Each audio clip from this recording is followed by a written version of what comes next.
옆에 계신 분에게 한번 인사하고 안녕하세요. 반갑습니다. 옆에 앉아주셔서 감사합니다. 반갑습니다. 자, 오늘 하나님께서 우리에게 주시는 말씀은 우리 지난주와 말씀이 연관되어 있습니다. 말씀의 제목이 혹시 뭔지 아세요? 주보를 좀 여러분이 미리 좀 살펴보셨으면 하나님의 말씀이 나를 제자되게 합니다. 한번 따라합시다. 하나님의 말씀이 나를 제자되게 합니다. 우리가 새해 들어서 우리 주님의 제자가 좀 되자라는 겁니다. 우리는 예수님의 사람들이잖아요. 그래서 예수 믿는 사람으로서 예수님처럼 생각도 하고, 그리고 예수님처럼 말도 하고, 예수님처럼 행동도 하고, 정말 예수님의 제자가 한번 되어보자, 그 말씀이죠. 그러면 어떻게 하면 내가 우리 예수님의 제자가 될 수 있을까라는 겁니다. 그 중에서 오늘이 바로 하나님 말씀이 내 안에 거하게 되면 그 말씀은 살아서 운동력이 있게 되고, 그 말씀을 통해서 내가 깨달음이 있고 은혜가 있으면 그 말씀이 나를 변화시키고, 그래서 우리 하나님의 자녀로서, 우리 예수님의 제자로서 만들 수 있다라는 겁니다. 자, 오늘 성경에 있는 말씀을 한번 보십시오. 디모데 후서 3장 16절, 여러분이 한번 성경 볼까요? 3장 16절 말씀에 보면 모든 성경은 하나님의 감동으로 된 것으로, 그래서 성경이 하나님의 말씀인 것을 설명을 하면서 그 다음에 성경이 어떤 기능이 있나 보십시오. 여러분이 보니까 성경이라고 하는 것은 나를 교훈하고, 그리고 나를 책망하고, 그리고 나를 바르게 하고, 나를 하여금 의로 교육하기에 아주 유익한 책, 이것이 성경입니다. 그래서 이렇게 교육하고 책망하고 바르게 해서 나를 어떻게 만드는가 볼까요? 17절 말씀에 이는 누구로 만듭니까? 하나님의 사람으로 온전하게 하며 라는 말씀이 있어요. 하나님 말씀이 우리 가운데 거하면, 이것은 17절 말씀에 이는 그 사람을 하나님의 사람으로 라는 겁니다. 마귀의 사람이 아니라 하나님의 사람, 하나님의 백성, 하나님의 자녀, 우리 하나님의 제자, 우리 예수님의 제자, 그거로 하나님 말씀이 하나님의 사람, 예수님의 제자로 만드는 데 있어서 온전하게 만든다라는 겁니다. 여기 제자 되게 만드는 거예요. 그런데 여기 17절 말씀에 이는 하나님의 사람으로 온전하게 하며 그렇게 기록되어 있는데, 여기 온전하게 한다라고 하는 것이 만든다라는 뜻입니다. 그런데 그냥 만드는 것이 아니고 창세기에서 사용되고 있는 창조의 의미예요. 우리 하나님께서 여러분 세상을 만드실 때, 세상을 창조하실 때 혹시 무엇으로 창조하셨습니까? 자, 하나님의 창조가 뭔가, 요즘 우리 교회에서 우리 수요일 날 우리 성경 공부, 조직 신학을 공부하면서 하나님의 창조에 대해서 공부하고 있어요. What is the work of creation? 하나님의 창조의 일이 무엇인가 하면서, 창조란 the work of creation is God making, 하나님이 만든 것인데, 그것이 all things from nothing, 무에서 유를 창조했고, 그 다음에 나오는 것이 뭐냐면 하나님의 창조를 얘기하면서 하나님의 창조의 방법, by, 그 다음에 나옵니다. by the word of the power of the his power, 그의 권능, of his power, 그의 권능의 the word, 말씀으로. 그래서 하나님께서 세상을 창조하실 때 하나님 말씀으로 창조했다라는 거지. 이 말씀으로 창조했다라는 것은 하나님께서 창조를 하실 때 누구의 도움을 받는다든지 어떤 것을 사용해서 창조하지 않으셨다라는 말씀입니다. 하나님께서 빛이 있으라, 그렇게 말씀으로 창조하신 거예요. 어떤 사람은 그게 가능합니까? 가능 안 하니까 창조지요. 꼭 무슨 그런 사람은 그러면 뭐 가지고 만들었다고 그러면 이해가 갈 것 같습니까? 그러면 어떤 것, 무엇은 어디서부터 시작됐습니까? 무에서부터 창조한 거기 때문에 하나님께서 창조하실 때는 어떤 도움이나 어떤 도구나 어떤 재료를 가지고 사용한 것이 아니고 by the word of his power입니다. 하나님 권능의 word, 말씀으로 창조하신 거예요. 그때 사용하는 단어가 하나님의 창조가 말씀으로 창조했다 그랬는데 여기 디모데후서 3장 17절 말씀에 보면 바로 그 말씀이 여기에 언급이 되고 있어요. 이는 17절에 이는 하나님의 사람으로, 즉 하나님의 말씀은 나를 하나님의 사람으로, 하나님의 백성으로, 우리 주님의 제자로 온전하게 만든다라고 하는, 그 만든다는 것이 창조 용어예요. 말씀으로 세상을 창조하셨듯이 죄로 인해서 타락한 인간, 죄로 인하여 부패한 인간을 하나님 말씀만이 나를 재창조할 수 있다라는 뜻이에요. 그렇습니다. 우리가요, 무엇으로 변화될 수 있을 것 같습니까? 내가 어떻게 노력해서 예수님의 제자가 되고 교회에서 열심히 내가 예수님 제자 돼야지, 나 예수님처럼 말하고 행동하고 예수님처럼 생각하고 앞으로 그래야지, 내가 구호를 잊히고 내가 그것을 위해서 노력한다고 되는 게 아니라는 겁니다. 우리 예수님의 제자가 되려면 하나님의 말씀에 의해서 내가 재창조되어야 돼요. 아멘.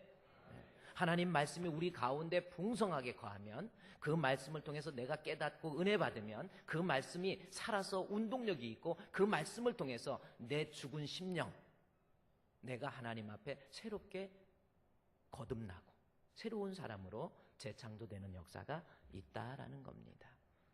자, 우리 제자 되기 위해서는요, 따라서 이제부터 하나님 말씀입니다. 말씀 없이 거듭날 수가 없어요. 말씀과 기도로 거룩해지는 겁니다. 하나님 말씀 없이 내 노력으로 우리가 제자 되는 게 아니라니까요. 자, 그렇다면 우리가 역사적으로 성경의 역사를 볼 때 과연 하나님의 말씀이 들어가면 그 사람들이 예수님의 제자, 하나님의 사람이 되었는지 좀 살펴보자라는 겁니다. 자, 하나님 말씀이 나를 변화시키는지 이제 성경을 찾아보면 호세아서, 우리가 지난번에 봤던 말씀 이제 계속해서 이어서 봐야 됩니다. 호세아서 4장에 있는 말씀입니다. 호세아서 4장 1절부터 있는 말씀에 보니까, 호세아서 4장 1절 말씀에서부터 보면 4장 1절 2절부터 말씀을 보십시오. 4장 1절에 이스라엘 자손들아 여호와의 말씀을 들으라. 자, 그러면서 여호와께서 이 땅 주민과 논쟁하시나니 이 땅에는 진실도 없고 인애도 없고 하나님을 아는 지식도 없다. 세 가지가 없다. 그렇게 이야기하십니다. 이 세 가지가 없는 것으로 인해서 4장 1절에 주민과 논쟁하신, 하나님께서 너무나도 논쟁이라는 것이요, 무슨 뜻이냐면 옛날 성경에는 쟁론으로 나와 있습니다. 하나님이 쟁론하신다, 하나님이 논쟁하신다. 뭐 어떤 거 가지고 갑과 을을 따지고 분석하고 그 뜻이 아니에요. 여기서 논쟁이라는 것은 우리 영어 성경에 봐도 accusation이라는 단어입니다. 이것은 고발한다라는 거예요. 고발하고 고소하고 또 틀립니다. 고소는 정식으로 법정에다가 나의 억울함을 알리는 것이고, 고발은 그냥 내가 답답하고 억울해가지고 그냥 그 속에 있는 마음을 드러내는 것, 그게 accusation이라고 하는 고발이라는 말씀의 의미입니다. 그러니까 4장 1절 말씀에 보면 우리 하나님께서 너무나도 억울하신 거예요. 이 백성들이 어떤 백성입니까? 애굽에서 출애굽하고 광야에서 구름 기둥과 불 기둥으로, 그리고 만나를 먹이시고 메추라기를 먹이시고 필요할 때 물을 주시고 필요한 것 다 공급하고 가나안 땅에 들어가서 살 수 있도록 만들어주신 하나님의 지극하신 사랑을 입은 백성이 하나님의 이스라엘 백성들이에요. 그런데 그들이 하나님 앞에 우리 주님이 너무나도 억울하다라는 거예요. 어떻게 너희가 이런 모습이 될 수 있느냐라는 겁니다. 그 모습이 어떤 모습이에요? 4장 2절 말씀입니다. 하나님의 사랑을 입은 자들이 오직 저주와라는 겁니다. 저주가 뭐예요? 남 잘못되기를 바란다. 그렇게 생각할 수 있죠? 그런데 이 본문에서 저주는 그 뜻이 아닙니다. 여기서 저주라고 하는 것은 무슨 뜻이냐면 극단적 이기주의를 얘기하는 거예요. 자기만 생각하는 거예요. 세상을 살면서 타인에 대한 배려가 없는 것, 그것이 저주입니다. 그러니까 예를 들어서 부부가 살면서 부부가 남편이 아내를 배려할 줄 몰라요. 그게 저주라는 우리말로 번역이 된 거예요. 극단적 이기, 자기만 알아요. 아내가 뭐 때문에 힘들어하고 뭐 때문에 괴로워하는지 이런 거에 대한 배려가 없습니다. 그게 저주입니다. 가정에서 그렇죠. 회사에서도 직장 동료들하고 사람과의 관계 속에서 다른 사람에 대한 배려가 없는 거예요. 그게 저주입니다. 다른 사람들이 얼마나 힘들까, 이런 거에 대한 생각을 못 하는 거지요. 또 이게 이제 어떤 모습이냐면, 내가 예를 들어서 음식을 먹으면서도 내가 나만 음식 먹으면 된다. 이게 극단적, 나 먹고 잘 산다. 그게 아니야. 내가 먹을 때마다 다른 사람 먹지 못하는 자를 좀 생각할 줄 알고. 그러니까 먹을 때 아무 생각 없이 나만 먹으면요. 그 사람은 하나님 앞에 뭐라 그럴까요? 남을 저주하는 거가 똑같다라는 겁니다. 여러분은 어떻습니까? 한번 생각해. 교회 안에서도 마찬가지. 영적으로도 다른 사람의 신앙을 좀 배려할 줄 알고, 다른 사람이 괴로워하는 거, 아파하는 거, 그거 생각할 줄 아는 사람, 그 사람이 저주하지 않는 모습이에요. 꼭 남 잘못되기 바라는 것이 저주가 아니고 극단적 이기주의가 저주입니다. 이스라엘 백성들이 그러는 거예요. 이 백성이 어떤 백성인데 너희가 왜 저주하고 그 다음에 속이고, 이런 속임이 뭐고 저주가 뭔지에 대해서는 다음에 좀 공부하기로 하고요. 속이고, 그 다음에 살인, 그 다음에 도둑질, 남의 거 훔치고 이런 겁니다. 그 다음에 간음, 성적으로 타락하는 거죠. 그 다음에 사람이 포악해진 거예요. 그냥 아주 포악하고 잔인해져. 피를 뒤임이라는 거예요. 아니, 내 백성이 이렇게 돼버렸어. 얼마나 포악한지, 그래요. 하나님 앞에 우리 주님이 그것을 보고 억울하고 답답해서 내가 고발한다라는 거예요. 내가 이 백성이 어떤 백성인데 어떻게 이럴 수 있냐? 어찌 그렇게 사람이 포악하냐는 거죠. 사람 요즘 김정은이 북한에서 핵실험하고 뭐하고 그러는 겁니다. 요즘 우리 나라를 위해서도 여러분 많이 기도하시고, 우리 참 그렇습니다. 우리 교회 권사님 손인춘 권사님이 국회 국방위원이어가지고 되게 전쟁 날 것 같아요? 괜찮아요? 걱정 안 해도 되겠어요? 참 우리 여자분이 국회 국방위원이니까 참 멋있는 것 같아요. 근데요, 참 북한은 참 정말 잔인한 포악한 거야. 사람을 좀 마음에 안 들면 교통사고라 해갖고 또 죽여버리고, 그렇지 않으면 총도 그냥 총이 아니고 비행기 쏘는 총 있잖아요. 그거 사람을 쏴 죽이고 얼마나 잔인한지. 그리고 하면 죽탕 쳐버린다고. 이 남한 정부래 내래 죽탕 쳐버리려고 이래버리고. 사람이 정말 포악해진 것 같아요. 지금 이스라엘 백성의 모습입니다. 우리의 모습은 아닌지 한번 여러분 이 말씀 앞에, 우리 하나님이 나를 볼 때 너무 억울한 거예요. 그것이 4장 1절 이스라엘 자손아 여호와의 말씀을 들으라. 여호와께서 이 땅 주민과 논쟁이 뭐예요? 나 고발한다는 거예요. 어떻게 이럴 수 있냐는 겁니다. 우리 가운데 우리가 누굽니까? 예수 그리스도를 알게 해주시고 예수 그리스도 믿게 해주시고 천국 백성 만들어줬는데 살아가는 모습을 보니까 저주와 속임과 살인과 도둑질과 간음과 포악과 그러한 모습으로 우리가 살아가고 있지는 않는지라는 겁니다. 그런데 이 본문에서 왜 사람이 이렇게 잔인해지고, 왜 사람이 극단적 이기주의로 흘러가게 되고, 어떻게 사람이 이럴 수 있냐는 거예요. 그 이유가 있습니다. 그 이유에 대해서 4장 1절에서 이것이 없기 때문에 그렇다라는 거예요. 그것이 뭡니까? 4장 1절에 이스라엘 자손아 여호와의 말씀을 들으라. 여호와께서 이 땅 주민과 논쟁하시나니. 뭐가 없기 때문에 그러는 거예요? 이 땅에는 진실이 없어요. 그리고 인애도 없습니다. 그리고 하나님 아는 지식도 없는 거예요. 이것이 없으니까 그 사람이 하나님의 자녀처럼 4장 2절에 되지 못하고 이렇게 포악하고 잔인하고 저주하고 속이고 도둑질하는 사람이 됐다라는 겁니다. 그러면 이것이 무엇인지 4장 1절에 우리 가운데 이것이 없으면 우리는 결코 주님의 제자가 될 수 없어요. 뭡니까? 4장 1절에서 없는 것 3가지. 첫 번째 진실입니다. 또 하나 인애도 없어요. 인애에 대해서는 제가 여러분께 말씀을 드렸죠. 헤세드가 없는 거예요. 헤세드라는 것은 사랑, 은혜, 자비, 긍휼, 그것이 헤세드입니다. 그런데 여기서 인애는 어떤 인애냐면 호세아서 6장 넘어가 보세요. 어떤 인애인지 6장 4절에 너희의 인애입니다. 그러니까 하나님이 나를 사랑하는 것이 아니라 내가 하나님 사랑하는 마음이 없다라는 거예요. 그래서 인애가 없다 할 때는 하나님을 내 마음속의 중심에서 정말 하나님 사랑하고 하나님 믿고 하나님 의지하는 마음이 없는 거예요. 교회는 다니는데, 신앙생활은 하는데, 예배는 드리는데, 찬송도 드리는데, 교사도 하는데, 주일학교 봉사도 하는데, 근데 그 마음의 중심에서 우리 하나님을 정직한 마음으로 정말 사랑하고 의지하고 귀하게 여기는 그 마음이 없는 거예요. 이것이 인애가 없는 이스라엘 백성입니다. 그래서 본문 호세아서 6장 4절에서 너희의 인애가 좀 있는 것 같아요. 어떻게 보면은 신앙생활도 하니까 있는 것 같은데 아침 구름이나 쉬 없어지는 이슬과 같다라는 겁니다. 마음의 중심에서 하나님 사랑하는 마음 없이 신앙생활 하는 거예요. 그래서 6장 6절 너무 중요한 말씀이지요. 우리 주님이 원하는 게 뭡니까? 나는 뭐를 원하고? 인애를 원하고.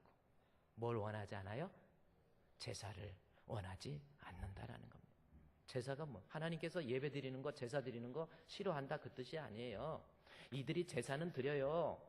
예배는 드려요. 신앙생활은 해요. 교회는 다녀요. 헌금도 합니다. 11조도 합니다. 그런데 그 마음의 중심에서 하나님 헤세드가 없는 거예요. 하나님에 대한 진정한 사랑도 없이, 하나님을 향한 진정한 믿음도 없이 그냥 교회 다니면서 신앙생활 하는 거예요. 그러니까 우리 주님께서 나 그런 제사 필요 없다. 나는 인애를 원하고 제사를 원하지 않는다라는 겁니다.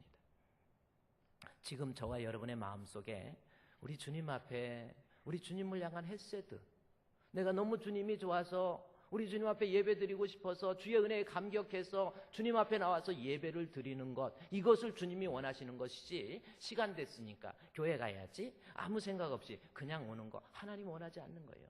너무나도 감격적인 마음으로 주여 주님 감사합니다. 주 예수 이름 높이여 다 찬양하여라. 금멸유관을 들여서 만유의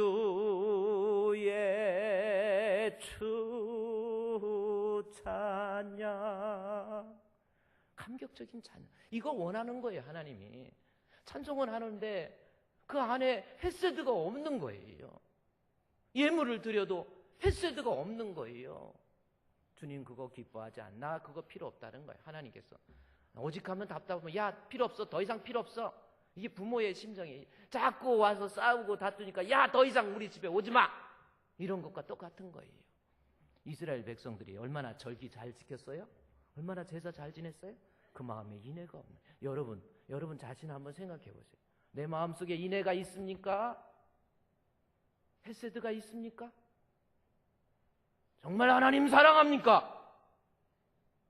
믿음 때문에 교회 오신 거예요? 아니면 그냥 아무 생각 없이 그냥 교회 안 가면 분위기 이상해지고 교회 안 가면 아내한테 혼나고, 그게 인애가 없는 성도의 모습입니다. 4장 1절, 호세아 4장 1절 말씀 보십시오. 인애가 없다라는 거죠. 인애 없는 사람 되지 않기를 주의 이름으로 축원드립니다. 그런데 여기서 중요한 거, 호세아 선지자를 통해서 하나님께서 이스라엘 백성에게 섭섭한 거, 인애가 없고 이런 모습들을 얘기하는데 그 이유에 대해서 간단하게 설명을 해주고 있는 거예요. 사실은 이런 모습으로 하나님에 대한 사랑도 없이 형식적으로 습관적으로 신앙생활하고 있고, 그들의 삶의 모습을 보니까 저주와 속임과 살인과 도둑질과 또 포악과 간음, 이런 모습이 될 수 있었던 이유가 뭐냐는 거지요. 왜 하나님의 자녀가, 하나님의 백성이, 하나님의 제자가 되지 못했냐는 겁니다. 그것은 4장 1절에 나와 있습니다. 진실이 없기 때문에 그렇다는 거예요. 아까 제가 이 진실은 뭐냐면, 어떤 사람 진실, 정직함이 없으니까 이런 모습이 나타나는구나. 그게 아닙니다. 여기서 진실은 하나님 말씀입니다. 진실이 뭐예요? 성경에서 지금 호세아가 말하는 진실은 하나님 말씀입니다. 말씀은 말씀인데 말씀을 전해주는 제사장과 선지자에게 말씀이 없다라는 겁니다. 그 뜻이 그게 어디 나오냐면요, 여기 진실하고요, 그 다음부터 4절에 그러나 어떤 사람이든지 다투지도 말고 책망하지도 말라. 내 백성들이 제사장과 다투는 자처럼 되었느니라. 너는 낮에 넘어지겠고 너와 함께한 선지자는 밤에 넘어지리니. 요 말씀이 있습니다. 제사장, 선지자, 백성하고 다투고, 그러니까 백성들이 볼 때 다투고 또 섭섭해하고 원망하고 이런 난리가 난 거예요. 그러니까 하나님께서 본문에서 백성하고 제사장하고 싸우고 다투는 모습이 나옵니다. 이것은 무슨 뜻인 줄 아세요? 형하고 동생하고 싸워요. 그러면 뭐합니까? 야, 그만 좀 해. 그러면 사실은 누구를 더 책망하는 겁니까? 너는 어떻게 형이 돼가지고, 그것은 뭐예요? 동생보다 형을 더 책망하는 거예요. 똑같은데 하나님의 제사장들이 하나님 말씀이 없는 거예요. 그것이 진실. 그럼 말씀이 없다는 거, 제사장이 하나님 말씀을 모릅니까? 하나님 말씀을 너무나도 잘 알아요. 그런데 말씀이 없다라는 것, 진실하지 않았다는 것은 하나님 말씀을 전하는데 내가 이 말씀을 전하면 백성들이 나를 원망할 거야. 내가 이 말씀을 전하면 백성들이 완전히 나를 떠나버릴 거야 해서 하나님 말씀 곁길로 가고 딴 길로 가는데도, 죄악길에 있는데도 하나님 말씀을 정직하게 진실하게 전해주지 아니하고 그 죄를 짓고 있는 그들을 향해서 하나님의 말씀을 자기 임으로 변경시켜 가지고 그 사람의 죄를 보증해 줘 버리고 있었던 거예요. 이것이 에레미야 23장에 나와 있는, 에레미야와 호세아와 같은 시기에 제사장들에게 일어났던 하나님 앞에서의 죄악상입니다. 그러니까 말씀을 제대로 전하지 못해요. 그렇습니다. 오늘날 우리에게 정말 무서운 것, 이게 뭔지 아세요? 죄종들에게 하나님 말씀이 없는 거예요. 말씀 가지고 제대로 곁길로 가고 딴 길로 가는 성도를, 그 영혼을 사랑하는 마음 가지고 정직하게 말씀을 전해줘야 되는데, 말씀 전해주면 이 사람 마음 상처받을 거야. 이 사람 괴로울 거야. 이 사람이 나를 미워할 거야. 아유, 이러다가 그 사람 실족할 거야. 그러니까 그냥 적당히 같이 타협해서 죄악과 짝짓고 하나님과의 연결이 아닌 세속과 연결돼 버리는 모습, 이게 바로 진실이 없다라고 하는 모습입니다. 또 하나는 성경을 제대로 해석할 수 있는 해석학적 능력이 없어서 임의로, 에레미야 23장에 자세히 나와 있어요. 성경을 해석하는데 임의로 해석을 해요. 무식하니까 엉뚱하게 설교를 합니다. 마치 그냥 윤리적이고 도덕적인 교과서 설명하듯이 이 성경에서 말하고자 하는 진정한 의미, 텍스트의 진정한 의미, 성경의 참 뜻을 파악해서 전해주지 못해요. 그래서 그것을 진실이 없다라는 뜻이에요. 좋은 교회, 좋은 목사님 만나서요, 여러분 말씀이 풍성하게, 때로는 목사님이 여러분에게 말씀을 통해서 여러분의 마음에 상처가 되고, 내가 말씀을 들으니까 꼭 나 들으라고 하는 것 같은 말씀이라 할지라도 이것이 하나님의 말씀이면 목사님 신경 쓰지 마시고 하나님 말씀이면 그대로 나에게 전달해 주세요. 진실하게 전해 주세요. 그 말씀 앞에 내가 변화되기를 원합니다. 그래야만이 여러분이 예수님의 제사장에게 하나님 말씀이 있어야 돼요. 또 하나는요, 여기서 제사장에게 하나님 말씀이 없어서 결국은 4장 5절의 말씀에 너는 낮에 넘어지겠고 너와 함께한 선지자는 밤에 넘어진다고 그랬잖아요. 제사장들의 위선, 거짓을 밤에 넘어진, 낮에는 잘하는 것 같아요. 좋은 것 같아요. 그러나 남이 안 볼 때 거짓, 그래서 하나님 말씀을 속이는 모습. 그래서 4장 1절에 진실이 없다라는 것은 말씀을 전하는 제사장들에게, 선지자에게 하나님 말씀이 없는 거예요. 비극입니다. 그 다음에 두 번째는요, 또 하나 말씀이 없다. 또 하나 없는데요. 보세요. 4장 1절에 진실도 없고, 그 다음에 뭐라고 그랬어요? 인애도 없고, 그 다음에 하나님 아는 지식도 없습니다. 하나님 아는 지식이 뭐예요? 생각해 보세요. 이게 없으면 지금 나에게 지금 있는지 없는지, 지금 제사장에게 하나님 말씀이 없다고 그랬는데 여기서 하나님 아는 지식이 없다라는 겁니다. 이게 뭐냐는 거예요. 자, 여기에서 하나님 아는 지식은 바로 성경, 하나님 말씀입니다. 그것이 어디냐면 4장 6절 말씀에 보면은 하나님 아는 지식에 대해서 나와요. 내 백성이 지식이 없으므로 망하는도다 그랬죠? 자, 그런데 여기서 지식이 뭔가, 내가 지식을 버렸으니 나도 너를 버려 내 제사장이 되지 못하게 할 것이요, 내가 내 하나님의 율법을 잊어버렸다 해서 지식이 하나님의 율법이다라는 것을 정확하게 설명해 주고 있습니다. 지식이 하나님의 율법이죠.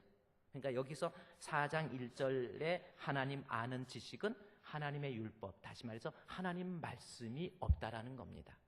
그런데 그 말씀이 없다라는 것이 무슨 뜻인가 봤더니 4장 6절에 다시 보십시오. 4장 말씀이 없다라는 것을 얘기하는데 그 지식이, 말씀이 누구에게 없는 겁니까? 4장 6절에 내 백성에게 없는 거예요.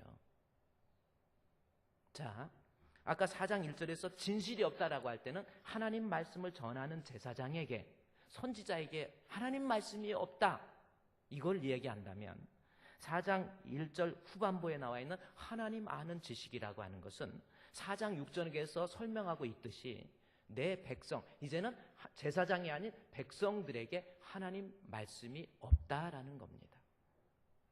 이게 문제가 되는 거예요. 그러니까 주의 종에게 말씀이 없고 거짓이고 거짓말하는 거예요. 설교도 엉터리로 하는 거예요.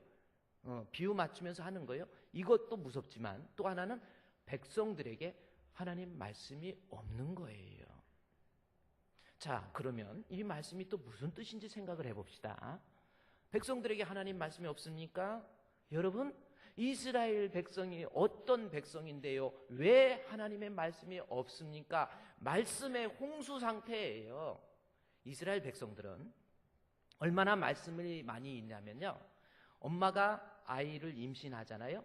임신이 결정되고 임신이 알아진 때부터 배에다 손을 얹고 알아듣거나 말거나 하나님 말씀 율법에 대해서 계속 엄마가 중얼중얼 하면서 복중에서부터 가르쳐요. 실제로 그렇습니다. 그리고 이 아가가 태어나잖아요. 태어나가지고 앙 하고 울잖아요. 울으면은 알아듣던지 말든지 신경 안 써요. 하나님은 어떤 하나님이시고 하나님은 무엇을 원하시고 모세 오경이 무엇이고 아주 토라를, 율법을 짤짤짤짤 외워. 이스라엘 백성 하면요, 하나님의 말씀은 아주 막 머릿속에 꽉 들어가 있습니다. 여자들에 의해서 교육되어지는 교육이에요. 그래서 여러분, 이스라엘은요, 선민 사상을 가져가지고 다른 민족에 대해서 되게 경멸을 해요. 그런데 한 가지, 부부가 다 유대인이면 거기서 태어나는 애는 유대인 맞아요. 그런데 남편이 유대인이고 아빠가 유대인이고 엄마가 유대인이 아니고 거기서 태어난 아이는 유대인으로 안 쳐줍니다. 실제로 지금도 그래요. 그런데 아빠가 이방인이고 엄마가 유대인이면 거기서 태어난 아이는 유대인으로 쳐줘요. 왜 그런 줄 아세요? 엄마의 신앙교육이에요. 그러니까 엄마가 복중에서부터 하나님 말씀으로 계속 교육하는 거예요. 태어나도 알아듣든지 말든지 그냥 말씀이에요. 어렸을 때부터 그냥 하나님 말씀. 그러니 이스라엘 백성에게 있어서 하나님 말씀은 무지하게 많은 거예요. 그런데 본문의 4장 6절에 내 백성이 하나님 아는 지식, 말씀이 없다, 그렇게 표현하고 있잖아요. 그럼 이게 무슨 뜻이에요? 말씀에 지식이 없다, 학문적으로 문자적으로 이해하는 말씀이 없다, 그 뜻이 아닙니다. 그것은 뭐냐면 말씀이 없는 게 아니라 하나님 말씀을 통해서 내가 깨닫고 내가 은혜 받고 내가 체험하고 내가 느끼고 내가 경험하는 그 말씀이 없다라는 뜻이에요. 그래서 본문의 4장 6절 말씀에 보면 4장 1절에서는 하나님 아는 지식, 그렇게 표현되고 있는데 4장 6절에서는요, 이 4장 6절에서 호세아는 하나님 아는 지식 앞에 히브리어의 관사를 붙여놨습니다. 정관사를 딱 붙였어요. 그 지식, 내 백성이 지식이 없어 망한다, 우리말로 됐는데 히브리어에서는 내 백성이 그 지식이 없다, 그렇게 표현하고 있습니다. 그 지식, 관사를, 정관사를 붙여놨어요. 그래서 여러분이 4장 6절 한번 읽어볼까요? 4장 6절, 지식 앞에 그라는 단어를 붙여서 한번 읽어봅시다. 시작. 내 백성이 그 지식이 없으므로 망하는도다. 내가 그 지식을 버렸으니 나도 너를 버려, 그 말씀이거든요. 그러니까 하나님 아는 지식이라는 것은 이스라엘 백성들에게 지식이 그렇게 많을 수가 없어요. 정말 많이 압니다. 그런데 그 지식은 뭐예요? 바로 정관사, 영어로 말해서 정관사 더를 붙이면, 예를 들어서 this is the church, 이것이 교회입니다. This is the church. 그런데 더를 붙이면 그 교회입니다 라고 해서 서로 대화하는 가운데 다 같이 알아들을 수 있는 바로 그 교회를 표현할 때 관사가 붙는 겁니다. 그런데 this is a church 그러면 그냥 일반적인 교회의 개념이에요. 교회야. 공감대가 없는 교회를 얘기할 때 this is a church, 그렇게 얘기하는 거예요. 근데 히브리어에 관사가 붙었다, 정관사가 붙었다라는 것은 하나님 말씀의 지식은 이스라엘 백성에게 너무나도 많이 있지만 그거 말고 내가 그 말씀 통해서 은혜 받고 그 말씀 앞에 감동하고 그 말씀 때문에 울고 그 말씀 때문에 울어본 하나님의 말씀, 내가 경험한 그 하나님의 말씀이 이스라엘 백성에게 지금 없다, 그 뜻이에요. 아주 심각한 말씀입니다. 우리 주변에도 얼마나 말씀이 많습니까? 우리는요, 그래요. TV도 극동방송도 뭐 라디오도 틀면 극동방송에서 설교 막 나옵니다. 네. 설교 막 나와요. 뭐 CTX, 뭐 CBS, 뭐 굿TV, 뭐 CTV, 뭐 TV 틀면 설교 막 나와요. 말씀이 많아요. 여기저기 뭐 말씀에 대해서 아는 지식도 많습니다. 성경에 대해서 아는 것 많아요. 그런데 내 마음의 중심에서 그냥 아는 것 말고 내가 정말 그 말씀 때문에 울고 내가 그 말씀 때문에 감동하고 체험하고 뜨거워지는 심령, 그거 가진 말씀이 없다라는 거예요. 오늘 우리의 모습이 아니냐는 겁니다. 하나님 말씀이 알기는 알아요. 말은 얼마나 잘하는지 몰라요. 그러나 내가 경험하지 못한 말씀, 그러니까 삶의 모습이 어린아이에서 벗어나지 못하는 초보의 단계. 이 성경이 어디 있냐면요, 여기다 손을 끼워 놓으시고 히브리서에 한번 가볼까요? 히브리서. 자, 하나님 말씀은 말씀인데 경험하지 못한 말씀이에요. 뭐 히브리서, 야고보서, 베드로전서, 베드로후서입니다. 아유, 뭐 성경 목사님 꼭 찾아야 되나요? 찾아야 되지만은 찾기 싫으면 그냥 앞에 보시고, 여기 아마 띄워줄 것 같은데 아마 안 띄워줄지도 모르겠네요. 히브리서 5장의 말씀에 보면, 히브리서 5장 일부 예배 때도 계속 얘기했는데 히브리서 5장에 있는 말씀입니다. 자, 뭐 이 말씀을 보십시오. 여기 말씀이 어떤 건지. 자, 띄워줘. 때가 오래됐으니까 시간이 많이 걸렸어요. 그러니까 신앙생활 한 연륜이 꽤 커진 겁니다. 믿음생활 꽤 오래 했어요. 어렸을 때부터 교회 다녀요. 교회를 너무 잘 알아요. 그러니까 때가 오래되면 보세요, 너희가 마땅히 선생 되어야 돼요. 그렇죠? 자, 신앙생활 오래 하다가 보니까 성경도 알고 또 어떻게 되다 보니까 장로도 된 거예요. 어떻게 되다 보니까 뭐 권사도 되고 그런 겁니다. 때가 오래됐어요. 그러니까 너희가 다시 하나님의 말씀의 초보가 나옵니다. 아니, 그렇게 오래됐는데 신앙생활 잘하는데 믿음생활도 잘하는데 직분은 권사 됐고 장로 됐고 안수집사 됐는데 아직도 말씀의 초보 단계에 머물러 있는 사람, 그게 어떤 사람입니까? 히브리서 5장 13절에 이는 젖을 먹는 자마다 신앙 안에서 어린아이인데, 어떤 사람이 어린아이인가 봤더니 의의 말씀을 경험하지 못한 자. 자, 의의 말씀 경험 못해. 여기서 의의 말씀을 의의 말씀이라고 표현하고 있죠. 여기서 의의 말씀이라고 하는 것은 의라고 하는 형용사를 통해서 말씀을 수식하고 있어요. 따라서 말씀은 말씀인데 의의 말씀이라는 것은 두 가지 의미가 있습니다. 첫 번째는 하나님 말씀이 나를 도덕적으로 윤리적으로 바르고 의인답게 만든다라는 뜻이 하나 있고요. 또 하나는 종교적인 예수 그리스도를 믿는 믿음으로 말미암아 하나님 앞에 인정받는 justification, 의의를 얘기하는 겁니다. 그러니까 하나님 말씀은 그렇습니다. 하나님 말씀이 내게 들어오면 그 말씀이 내가 정말 경험하고 체험하게 되면 그것이 의의 말씀이 되어서 나를 도덕적으로 윤리적으로 착하게 살게 해요. 그리고 예수를 믿게 돼요. 그런데 여기 보니까 의의 말씀을 뭐하지 못한 자? 경험하지 못한 자. 여러분 어떻습니까? 의의 말씀 경험하지 못하고 그냥 교회 다니는 거예요. 한 번도 하나님 말씀 앞에 내 자신의 모습을 뒤돌아보지 못하고 그냥 말씀만 들었지 한 번도 그 말씀이 내 심령을 뜨겁게 적시고 하나님 말씀 때문에 울어보지 못하고 체험하지 못하고 경험하지 못하니까 그 삶이 제자되지 못하는 겁니다. 그래서 5장 13절에 의의 말씀을 경험하지 못한 자, 그러니까 6장 1절에 그러므로 우리가 그리스도의 도의 초보적 신앙에서 죽은 행실이 나오는 거예요. 말씀을 알긴 아는데 말씀을 듣긴 들었어요. 어렸을 때부터 성경 알았어요. 방송만 들어도 알아요. 목사님 설교 내용 다 알아요. 그러나 그거 말고 내가 경험한 그 말씀, 내가 체험한 그 말씀, 내가 예수님을 말씀을 통해서 의의 말씀을 경험하지 못한 사람들, 그 사람은 6장 1절에 죽은 행실이 죽어버린다니까요. 절대 주님의 제자 안 됩니다. 하나님 말씀만이 나를 제자 만들어요. 이스라엘 백성에게 하나님 말씀이 없어요. 호세아서에 다시 보세요. 호세아서 4장 1절 말씀에 이 땅에 진실이 없지요? 주의 종을 통해서 선포되어지는 말씀이 없어. 말씀의 기갈 상태예요. 목사가 타협하고 목사가 세속에 물들어서 하나님 말씀을 제대로 선포하지 못해요. 사람 눈치 보고 목회하는 거예요.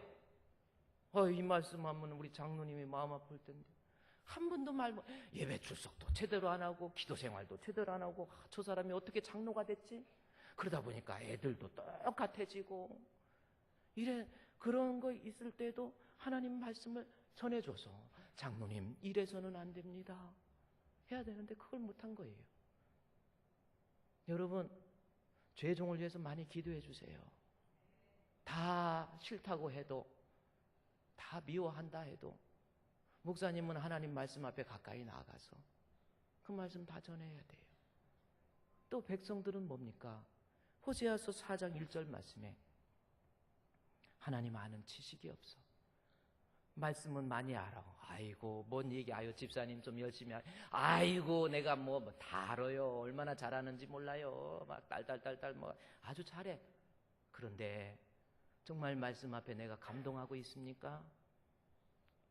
말씀 때문에 울었어요? 저는요, 제가 좀 표현하기 그렇지만 제가 지난 주간 새벽기도 설교할 때 시편 30편에 있는 말씀 가지고 설교를 했습니다. 뭐 새벽기도 못 나오신 분들이 계시니까 제가 잠깐 시편 30편 그냥 듣기만 하세요. 시편 30편의 내용의 설교가 뭐냐면 그의 노여움은 잠깐이요 그의 은총은 평생이로다. 저녁에는 울음이 깃들지라도 아침에는 기쁨이 오리로다. 저는 이 말씀을 이렇게 읽는데 내 자신 나도 모르게 정말 그 말씀 앞에 눈물이 나는 거예요. 평생 내게 베풀어 주신 은총은 평생이로다. 저도 모르게 이 성경은 시편 30편은 다윗이 기록한 책입니다. 다윗이 언제 기록했냐면 왕이 되고 다 끝나고 이제 죽을 날이 얼마 안 남았어요. 그래서 있다가 침대에서 누워있다가 힘도 없어 누워있다가 벌떡 일어나면서 쓴 책이 바로 30편이라고 생각하면 됩니다. 이게 뭔지 아세요? 인생을 다 돌이켜보고 목동이었을 때 다 돌이켜보고 생각해보니까 5절 말씀에 시편 30편 5절에 그의 노여움은 잠깐이요. 내가 주님 앞에 곁길로 가고 딴 길로 갈 때 우리 주님께서 나를 끝까지 때리지 아니하시고 때렸다가도 싸매어 주시고 그걸 생각한 거예요. 노여움은 잠깐 주님 감사합니다. 노여움이 잠깐. 저는 이 말씀 보면서 제 자신이 저는요 목회가 하기 싫어가지고 목사 되기 싫어가지고 목사 안 하겠다고 왜 나 놓고 서운해가지고 목회자 되게 하냐고 막 그래요. 목회를 하면은 재미도 없을 것 같고 놀러도 뭐 그때 한참 텐트 아웃도어 붐이 일어나가지고 텐트 치고 오는데 목사가 되면 저런 것도 못할 거야. 아이고 목회하면 선글라스가 또 멋있었는데 선글라스도 못 끼고 다니고 술도 못 먹고 담배도 못 피고 이게 뭐야? 나 목회 안 해. 나 목회 안 해도 하나님 손해볼 거 하나도 없어요.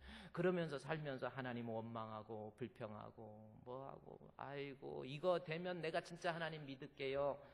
그런 순간들이 너무 매 맞을 수밖에 없는 환경이 너무 많았어요. 그런데도 우리 하나님께서 나 같은 것을 끝까지 기다려주시고 참아주시고 생각해 보니까 내가 가다가 하나님 나 힘들어요. 나 안 하겠어요. 그리고 그 자리에서 덜퍼덕 주저앉으면 우리 주님도 그 자리에 같이 앉으셔서 나를 쳐다보시고 가자 하고 손들어서 데리고 가시다가 주님 나 못하겠어요 하고 자빠지면 든든한 어깨를 우리 주님이 주시고 다시금 붙들어 주시고 나 몰라요 하고 자빠져 버리면은 다시금 나를 들어서 털어서 데리고 가신 우리 주님 생각하니까 우리 주님의 노여움은 잠깐이요. 또 하나는요 거기 말씀해 보니까 저녁에는 울음이 깃들지라도 아침에는 기쁨이 오리로다. 이게 무슨 뜻이에요?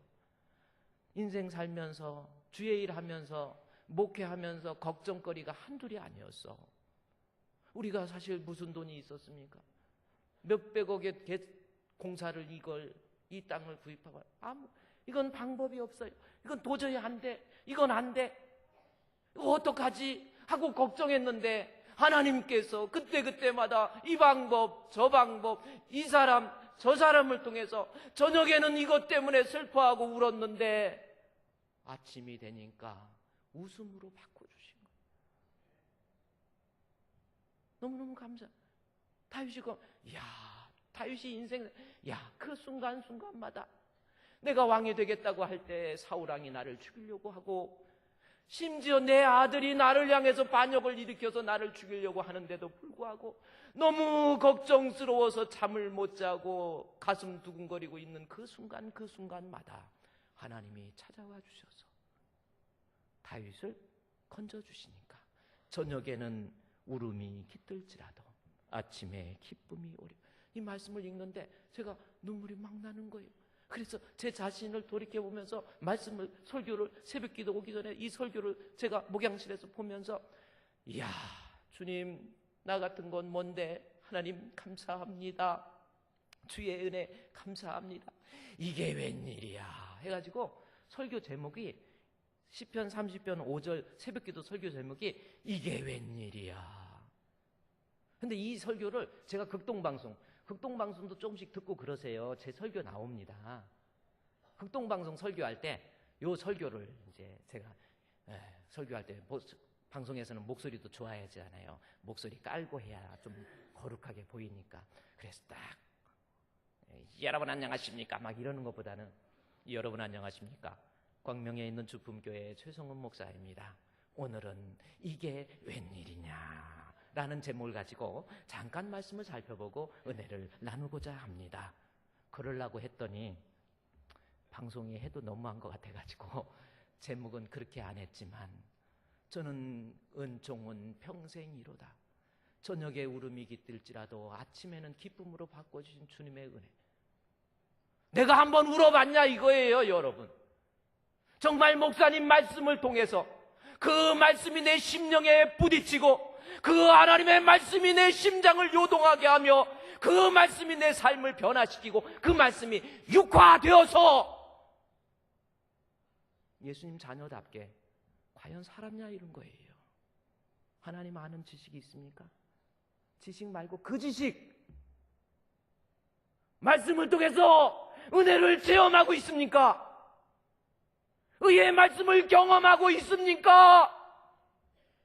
그냥 교회만 다니는 것 말고 하나님 말씀 앞에 내가 굴복하고 잘못된 것을 내려놓고 주여!